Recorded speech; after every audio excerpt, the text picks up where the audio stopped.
Meu nome é Paulo Domingos, eu vim falar sobre a introdução dentro da adoção do direito internacional privado. A crescente popularidade das adoções internacionais não é algo recente. Agora, recente, entretanto, é a atração que cada vez mais crianças africanas, por exemplo, têm despertado em potenciais pais adotivos, que vivem em outras partes do mundo, como exemplificando pelas as adoções de Angelina Jolie e da cantora Madonna. As opiniões sobre a adoção internacional, elas estão divididas entre a necessidade e a convivência desta prática, mas também uma visão que a considera uma panaceia, digamos assim, para crianças sem pais e pais sem filhos. Por outro lado, alguns países têm se mostrado resistentes quanto a essa questão da retirada de crianças do terceiro mundo e de seus ambientes familiares para serem alocadas em locais fora do seu país natal. É uma prática entendida como, entre aspas, por alguns autores, doutrinadores, como imperialista. Atualmente, a ideia de adoção internacional, ela está ligada a de que seria uma medida de último recurso, tá? Mas pesquisas sobre qual o seu verdadeiro significado, qual deveria ser, e quais as suas implicações para essa política de bem-estar da criança e para a legislação africana, por exemplo, que é difícil de encontrar. Então, esse debate nós ampliamos aqui dentro dessas questões ligadas à adoção.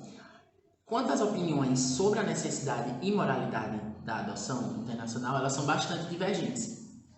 Entretanto, como eu disse, essa visão que prevalece, alguns autores ainda consideram como imperialista.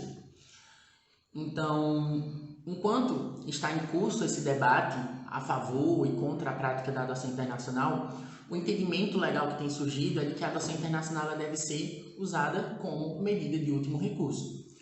O Comitê de Direitos da Criança, que é o Comitê CRC, que tem uma sigla em inglês, ela reafirma essa posição ao concluir que a adoção internacional deve ser considerada à luz do artigo 21, especificamente como medida de último recurso. A Unicef e a Acnur coincidem com essa posição também. Então, de acordo com um dos princípios fundamentais que sustentam essa prática da adoção internacional, é o princípio da subsidiariedade. A adoção internacional, ela só é prevista e só deve ser prevista em último caso. A gente vai falar agora dos procedimentos para a adoção internacional. São procedimentos previstos no artigo 52 do Estatuto da Criança e do Adolescente, que dispõe acerca das particularidades do procedimento. Os interessados que possuem a vontade de adotar precisam buscar no país onde moram um instituto estrangeiro habilitado para intermediação da adoção internacional. Este deverá ser credenciado pelos países autorizados em cumprimento às normas estabelecidas pela Convenção de Haia.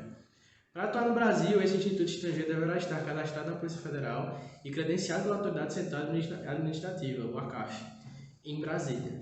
Conforme o disposto da Portaria 14, de 27 de 7 de 2000, criada por força do Decreto 3.174, de 16 de 9 de 99, da Secretaria de Estado dos Direitos Humanos, finalmente deverá se estar habilitado também pela SEJAI, a Autoridade Central Estadual. Em síntese, para as instituições estrangeiras que conseguirem qualificação para solicitar a habilitação dos interessados em adotar, este deverá ser cadastrado na Polícia Federal e habilitado no SEJAI de São Paulo e credenciado pela ACAF. O país autorizado, por meio da instituição estrangeira, deverá fornecer a remessa ao seu representante do Brasil do dossiê com a documentação inteira e os instrumentos necessários para a inscrição no SEJAI de São Paulo. Em seguida, depois do recebimento do relatório pela SEJAI, este será preparado pela Secretaria e enviado para a conclusão, que vai ter um despacho inaugural dando vista ao Ministério Público. Por fim, conforme explica no Tribunal de Justiça de São Paulo, isso aqui é uma frase, né? Após todas as etapas do processo, ele será enviado para o julgamento da comissão, que deve ser composta por 7 membros, 6 embargadores, sendo um deles o Corregedor-Geral de Justiça, e 3 aposentados depois da ativa, mais um juiz de direito. No que se trata da adoção internacional, eu vou falar um pouco sobre os requisitos para essa adoção. primeiramente falar sobre a pessoa do adotante, né? Alguns requisitos sobre a pessoa do adotante convergem muito com a legislação nacional brasileira, né? Primeiramente, ser maior de 18 anos, ter uma diferença de idade de 16 anos entre o adotante e o adotado, né? Depois, se a adoção for conjunta, né, os cônjuges eles devem ser civilmente casados ou conviver em união estável, mas deve comprovar a estabilidade familiar, tá? Mas o ECA também prevê que o adotante seja solteiro, viúvo ou divorciado. No caso dos divorciados, essa adoção ela deve ser benéfica para o adotado. Por quê? Porque vai ter a guarda compartilhada, né? Outra coisa muito importante, o adotante, ele não pode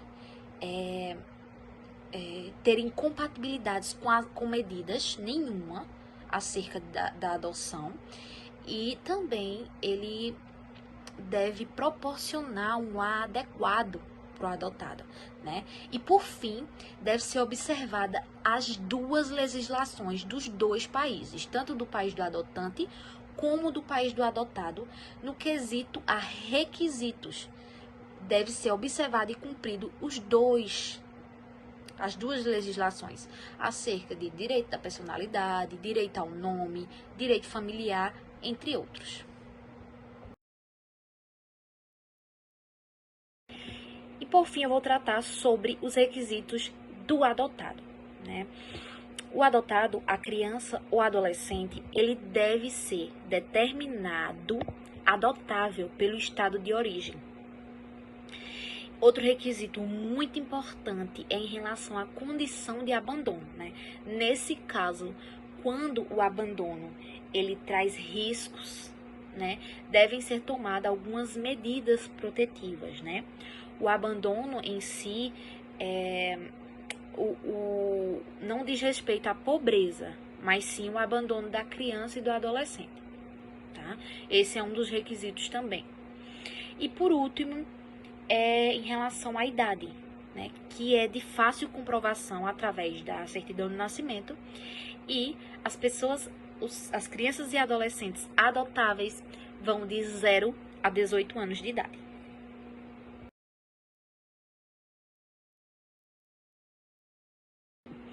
Outro ponto que eu vou mencionar é sobre o acompanhamento de uma equipe interprofissional, né? O ECA prevê a necessidade da atuação de uma equipe profissional composta por psicólogos, assistentes sociais, né? Que vão dar o auxílio necessário tanto para o adotante como para o adotado, né?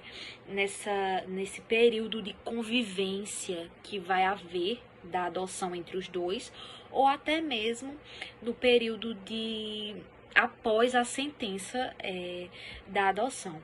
Esse acompanhamento ele vai possibilitar um maior entendimento sobre as dificuldades, né? Esses profissionais eles vão auxiliar o melhor caminho, a melhor forma, como se deve tratar uma adoção, enfim.